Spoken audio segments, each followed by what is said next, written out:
জ্যোতিষশাস্ত্র মতে ৯টি গ্রহ এবং ১২টি রাশি। রবি, চন্দ্র, বুধ, শুক্র, মঙ্গল, বৃহস্পতি, শনি, এই ৭টি গ্রহ ১২টি রাশির অধিপতি। রাহু এবং কেতুর কোনো নিজস্ব ঘর বা গৃহ নেই।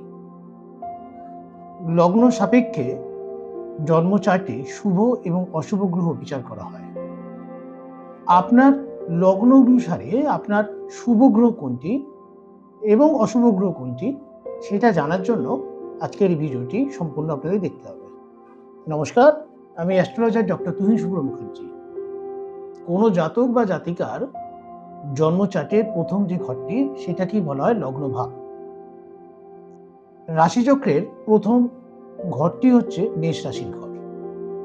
যদি কোনো ব্যক্তির মেষ লগ্ন হয় সেক্ষেত্রে তার অশুভ গ্রহ হবে শুক্র, বুধ এবং শনি।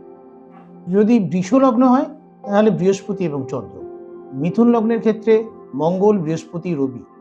কর্কট লগ্নের ক্ষেত্রে বুধ, শুক্র, শনি। সিংহ লগ্নের ক্ষেত্রে বুধ, শুক্র এবং শনি। কন্যা লগ্নের ক্ষেত্রে মঙ্গল, বৃহস্পতি, চন্দ্র।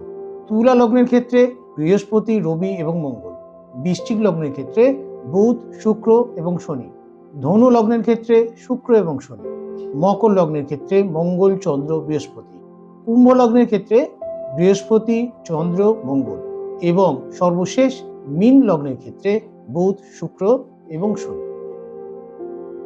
লগ্ন সাপেক্ষে এই গ্রহগুলি আপনাদের জন্মচার্টে অশুভ প্রভাব ফেলে।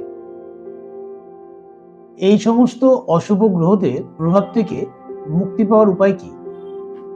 গ্রহদের আরাধনা করুন, নিজস্ব জীবনধারার পরিবর্তন করুন এবং বিভিন্ন প্রতিকার গ্রহণ করুন।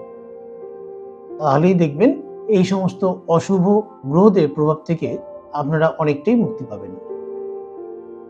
আজকে এই পর্যন্ত। সবাই ভালো থাকবেন। নমস্কার।